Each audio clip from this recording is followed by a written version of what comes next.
படம் வேறு லெவலில் இருக்குது, செம்மையாக இருக்குது.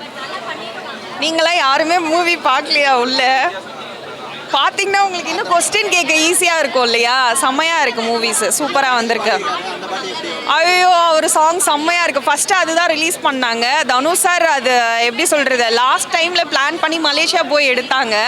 ஸோ நான் இதில் ஒரே ஒரு போலீஸ் கேரக்டர், ஒரே ஒரு ரோல் பண்ணியிருக்கேன். ஃபஸ்ட் ஹாஃபில் வருவேன். ஸோ என்னோடய பொண்ணு அவள் வந்து ஹீரோயினோட சைல்ட்ஹுட் கேரக்டர் பண்ணியிருக்கா. ஸோ மூவி சூப்பராக வந்திருக்கு. எல்லோரும் தேட்டரில் வந்து ஃபேமிலியோடு பார்த்து என்ஜாய் பண்ணுங்கள். மெசேஜ் வந்து பார்த்திங்கன்னா, ஹீரோவுக்கு வந்து லவ் முக்கியம், ஹீரோயினுக்கு வந்து படம் முக்கியம். ஸோ எல்லாத்தையும் நானே சொல்லிட்டேன்னு வச்சுக்கோங்களேன், நல்லா இருக்காது. அது நீங்கள் பார்க்க இன்ட்ரெஸ்ட் போயிடும். நீங்கள் தேட்டரில் வந்து பாருங்கள், சூப்பராக இருக்குது.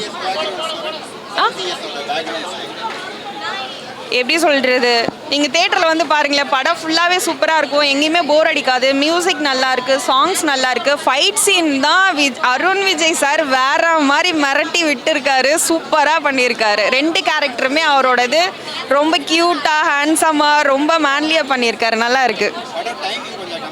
ஆமாம், டைமிங் மட்டும் கம்மி, மற்றபடி எல்லாமே ஓகே தான். இன்ட்ரெஸ்டிங்காக தான் இருந்துச்சு.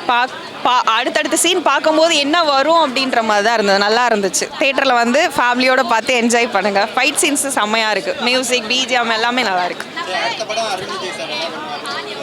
இல்லை, ஆக்சுவலி அவர் ஸ்டார்டிங்கில் பண்ண படத்தை கம்பேரிஷன் பண்ணும்போது இப்போ கரண்ட்டில் கொஞ்சம் வருஷமாக அவர் பண்ணுற படம் எல்லாமே ரொம்ப ஸ்டோரி வந்து செலக்டிவாக பண்ணுறாரு. ரொம்ப இன்ட்ரெஸ்டிங்காக இருக்குது. அவரோட மூவிஸ் எல்லாமே ரொம்ப நல்லா இருக்குது. அது இல்லாமல் இப்போ ரொம்பவுமே நல்லா சேஞ்ச் ஆகிருக்காரு. ரொம்ப யங்காக இருக்கார், ஏஜ் தெரியல, ரொம்ப ஹேண்ட்ஸமாக இருக்கார், நல்லா பண்ணுறாரு. எனக்கு கிடைச்சா கண்டிப்பாக நான் பண்ணுவேன். செம்மையாக இருக்குது. ஒரு மாதிரி நம்ம எக்ஸ்பெக்ட் பண்ணாத ஸ்டோரி வந்து அவர் கொடுத்துருக்காரு. நம்ம யோசிப்போம், அவர் டபுள் ஆக்ஷன் ஆல்ரெடி வேறு நடிச்சிருக்காரு, அப்படி தான் இருக்க போகுது போல் ஸ்டோரி. எப்படி வேறு மாதிரி வியடாக இருந்துச்சுன்னா மேபி இன்னும் கெட்டவங்களாம் காட்டியிருப்பாங்க அப்படின்ற மாதிரி இருக்கும். ஆனால் ரொம்ப டிஃப்ரெண்ட்டாக, யூனிக்காக கதை ஸ்கிரிப்ட் வந்து நம்ம ஒவ்வொரு செகண்டும் வந்து வேறு மாதிரி யோசிக்கும் போது ஒவ்வொரு தடவை ட்விஸ்ட் மாதிரி அப்படி ஒரு என்னென்னா நம்ம எக்ஸ்பெக்ட் பண்ணது மாதிரி இருக்காது. ஒரு மாதிரி டிஃப்ரெண்ட்டாக நீங்கள் போய் பார்க்கும் போது தான் தெரியும். நான் சொல்லினா உங்களுக்கு புரியுமான்னு தெரியல, நீங்கள் போயிட்டு 1 டைம் வச்சு வாட்ச் பண்ணி பாருங்கள். அவர் வாய்ஸ் செம்ம க்யூட்டாக அப்படியே அழகாக இருந்துச்சு. நான் வந்து மொபைலில் பார்த்து கேட்டு காரில் வைப் பண்ணிட்டு வந்ததை விட இதில் தேட்டரோட ஃபீலிங்கில் கேட்கும் போது ரொம்ப அப்படியே சாட்டிஸ்ஃபேக்ஷனாக இருந்தது. அவர் அழகாக பாடினது, அவங்களோட டான்ஸ் ஸ்டெப்பு எல்லாமே ஒரு ஃபுல்லாக இருந்துச்சு. ஃபுல் அண்ட் ஃபுல் கரெக்டாக அமைஞ்சிருக்கு. பிஜிஎம் எல்லாமே அவர் கரெக்டாக அந்த ஆக்ஷன் சீனுக்கு கரெக்டாக ஆப்டாக இருந்துச்சு. அழகாக சாம்சிக் அண்ணா வந்து மியூசிக் இது பண்ணியிருக்காரு. ஆக்சுவலாக வந்து அது த்ரில்லிங்க்கு தகுந்த மாதிரி அவங்க வந்து ஒரு சாங் ப்ளே பண்ணியிருக்காங்க, லவ்க்கு தகுந்த மாதிரி ஒரு சாங் எடுத்திருக்காங்க. ஒரு மாதிரி நம்ம வந்து ஓகே நல்லா என்ஜாய் பண்ணி வைப் பண்ணிட்டு காரில் ஒரு மாதிரி ஈஸியாக அந்த மாதிரி போகும்போது நல்லா என்ஜாய் பண்ணிட்டு போகலாம். அவங்க 2 பேருக்குமே டியூவல் ரோல், 2 பேருக்குமே வந்து ஆக்ஷன் சீன்ஸ் இருந்துச்சு. நான் கூட ஏதாச்சும் ஒரு டிஃப்ரெண்ட் தெரியுமோ, அந்த பேருக்கு இதுக்கும் இது டிஃப்ரென்ஸ் தெரியுமோ, அழகாக கதையில் காட்டியிருந்தாங்க. ரொம்ப டிஃப்ரெண்ட்டாக யூனிக்காக அருண் விஜய் சார் நடிச்சிருந்தாரு. Hero Arun Vijay sir. அதான் ஒன்று வந்து காளி, இன்னொன்று வந்து மல்பே உபேந்திரா கேரக்டர் ரொம்ப ஸ்ட்ராங்காக இருந்துச்சு. ஆனால் காளியோட கேரக்டர் வந்து இன்னுமே ஸ்ட்ராங்காக காட்டியிருந்தாங்க. லாஸ்ட் எண்டு வரைக்கும் அவர் தான் வந்து ஃபுல்லாக வந்த மாதிரி இருந்துச்சு. ஒரு மாதிரி டிஃப்ரெண்ட்டான யூனிக்கான ஸ்கிரிப்ட். கிறிஸ் திருக்குமரன் சார் வந்து இந்த மாதிரி ஒரு ரொம்ப நாள் கழித்து ஒரு கேப் எடுத்துகிட்டு இந்த அளவுக்கு ஒரு ஸ்கிரிப்ட் கொடுத்தது வந்து மக்கள் மத்தியில் மேபி இது வந்து இன்னும் கொஞ்சம் பெருசாக பேசப்படும் நினைக்கிறேன். தலை அவரோட ரெஃபரன்ஸ் வந்து ஃபுல்லாக அந்த வைப்பே வந்து தலை மாதிரி தான் இருந்துச்சு. ஏன்னா ஒரு மாதிரி ஒரு மாதிரி அக்ரெசிவாக இருந்தார். நம்ம தலை எப்பயுமே வந்து ஒரு படம் வந்து ஆக்ஷனாகவே அக்ரெசிவ் தான். பைக் ரேஸாக இருக்கட்டும், கார் ரேஸாக இருக்கட்டும், இதில் வந்து ஆக்ஷன்லேயே காட்டியிருந்தாங்க அந்த அக்ரெசிவ். ரொம்பவே எல்லா இடத்துலையும் வந்து தலைன்ற அந்த டைட்டிலுக்கு தகுந்த மாதிரியே இருந்த மாதிரி எனக்கு ஒரு ஃபீல்.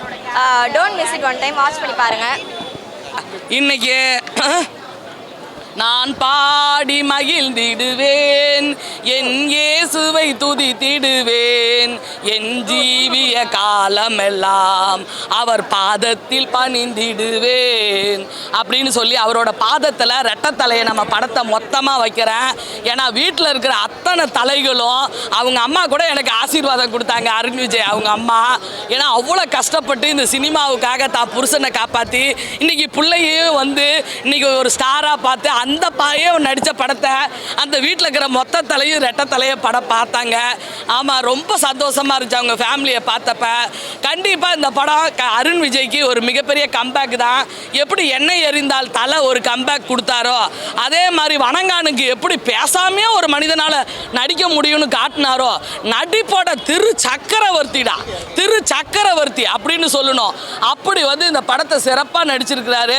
கண்டிப்பாக இன்னைக்கு கிறிஸ்மஸ் அதுவுமா அந்த நியூ இயருக்கு அவருக்கு இந்த படம் வெற்றி பெற நல்வாழ்த்துக்கள். நேற்று அண்ணாமலையாரை பார்த்துட்டு வந்தார். நான் வந்து இன்னைக்கு ஏசப்பாவாக வந்திருக்கேன். ஏன்னா ஜாதி மொழி மனம் அதாவது மதம் எல்லாத்தையும் கடந்து வாழ்கிற இந்த சினிமாவில் இந்த ரெட்டத்தலையும் வாழும். கண்டிப்பாக ஃபைட்லாம் செம்ம ஃபைட்டுடா.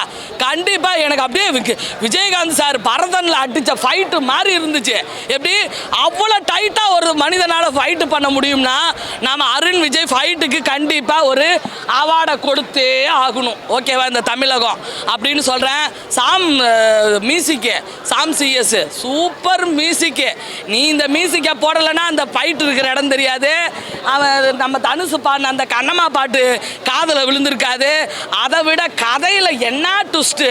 சுப்பிரமணிய சிவா வந்திருந்தார், திருடா திருடி எடுத்தார். அவரு தான் இந்த கதை, இந்த ரெட்டத்தலையோட மொத்த கதையும் அவரு தான். அவர் வேற கதையை அருமையாக கொண்டு போயிருந்தார். எதையுமே அனுகூலப்படுத்த முடியல. ஆரம்பத்திலேருந்து ஸ்டார்ட் பண்ணாங்க. போலீஸ்னாலே எனக்கு அலர்ஜின்னு ஆரம்பிக்கிறான் அருண். ஓகேவா, அதிலேருந்து ஆரம்பித்து அலர்ஜியாகவே தான் போய்கிட்டு இருந்துச்சு. அப்படி ஒரு அடங்காத கதையா, அதாவது ஆசையே துன்பத்திற்கு காரணம், அவ்வளோதான். ஓகேவா, கேட்குறவன் கேனப்பையில் இருந்தா கேத்ரினா கைப்பு சச்சினோட பொண்டாட்டியா அப்படின்னு சொல்கிறீங்க. ஜான் விஜய் அதுவும் சூப்பராக நடிச்சிச்சு. ஜான் விஜயண்ணா சூப்பர்ண்ணா, அவ்வளோதான்.